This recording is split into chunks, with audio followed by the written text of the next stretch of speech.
Now for our roundtable with our News Channel 5 political analysts, Mary Anna Mancuso and Brian Crowley. As always, thank you both for being with us. Let's talk about the politics of COVID. We're seeing a lot of positive trend lines. The CDC saying in most cases, if you're fully vaccinated, masks can be taken off safely.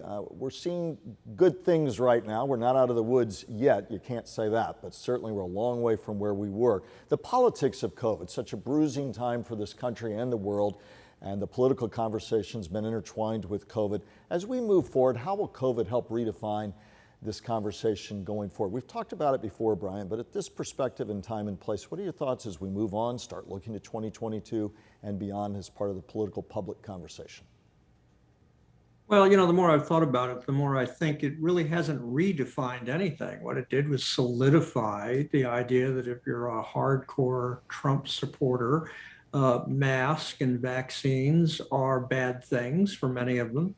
And on the other side of it, if you're a liberal and you believe in these things and you think the only way to survive is with masks and vaccines and things, and somehow it became this battle of ideologues as opposed to a medical response to things, and it's silly. I mean, I hope everybody gets vaccinated. I got mine some time ago now, and I'm very glad they've eliminated the mask. And I hope we can get the politics out of this issue as we move forward. Mariana? I think that we've seen this past week that the president is really moving toward removing the politics from the situation regarding COVID. He did say if you were fully vaccinated, you wouldn't need to wear a mask. He's also unveiled the partnership between Lyft and Uber to allow free rides to vaccination sites up until July 4th. So I think that we're doing everything in the right direction. However, as we've been saying this entire time, it is going to take a long time and it's not an overnight solution. Of course, it's not as though COVID, science, medicine, and politics clashing, something new. We see that with, among other things, climate change, that is as much a political debate as it is a science debate. But does COVID, in your mind, supercharge this cementing, if I will, of politics and the nastiness on all sides becoming a part of and obscuring scientific issues? It's something that people have lamented before. I'm not sure that we did anything but move more toward that in some respects right now, Mariana. What are your thoughts? I think what we're moving to is the problem is that we're seeing a lot of disinformation that's being spread through online social media in particular. And in fact, when we see this type of disinformation of anti-vaxxer extremists, which is what they are, spreading these lies and causing people to second guess science and not listen to the experts, that's where we have a problem. At the end of the day, just like climate crisis and COVID, we have to listen to the experts and pay attention to the science. Truth and fact in this must prevail. Brian? Well, I mean, I guess for some people, the earth is still flat. I mean, we need to just sort of agree that the earth is round, that science changes continuously as we learn more information. So people will look at decisions that were made by the CDC and its leaders a year ago, and as they evolved over that year, and they pointed all of the changes as, see, they were wrong. Well, no, it's just as more science comes in, as more evidence comes in, they change the standards.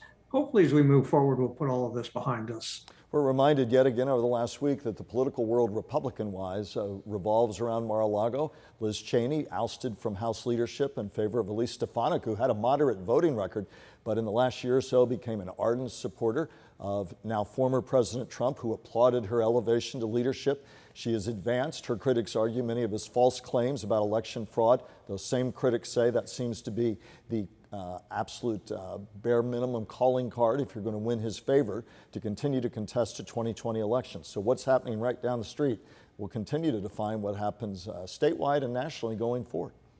Brian? Well, I mean, it's certainly remarkable how Donald Trump has continued to be the leader of the Republican Party. And while there'll be a lot of noise today about Liz Cheney and as she makes the rounds of the network news shows today, I think, it's not going to mean a whole bunch. I mean, Mitt Romney and some other never Trumpers have been out there for the last 5 years, and they've made very little progress. This is solidly a party that backs Trump, and it's as simple as that. And it's rather a remarkable feat from the former president that he's still able to hang on to party power that way. That's a very rare thing for a former president to be able to do. Mariana? You know, the same day that Liz Cheney was voted out of her leadership position, over 100 Republicans and independents came forward and called for the reformation of the Republican Party or to repeal and find a new foundation for a new party. They're hoping to reform the party. And I think that's really what this needs, because at the end of the day, Donald Trump does not sit in the Oval Office. He did not win the 2020 election. President Biden is the president now. And it's time that the Republicans stop peddling conspiracy theories and a big lie to the American public. This is not the time to gaslight. This is the time to work across the aisle and serve the people who put you there. Let's do a 180, talk about a completely different topic for a change. The Tampa Bay Times, the headline, DeSantis and lawmakers near deal on Florida gambling. Hello, sports betting. We're going to have a special session next week, a special session, easy for me to say, of Florida lawmakers. And at the end of the day, if legislators approve and federal regulators later approve it, online sports betting, we'd be the biggest state for online sports betting. The Tampa Bay Times goes on to say, for those who aren't familiar with it, that the Seminole Tribe would be the exclusive operator of the digital sports book in Florida for the next 30 years. They'd be allowed to build 3 more casinos on tribal property, including Tampa's Hard Rock. And in exchange, you're looking at $500 million, they argue, for the state annually over that period of time. Brian, gaming's always a controversial issue. This seems like it's headed for passage. What are your thoughts? Well, when it comes to gambling, we've always had one foot in and one foot out. I can remember when Highlight was very big in this state, when horse racing was very big in this state, when greyhound racing was very big in this state. We've always had gambling, and there was a period of time some years ago when the voters decided enough was enough and passed an amendment to limit gambling. But slowly but surely, they've been chipping away at that. But Florida's always been a big gambling state. We just haven't allowed casinos and that kind of thing. And some of the people that always in the past opposed casinos and things the most were Disney and Universal.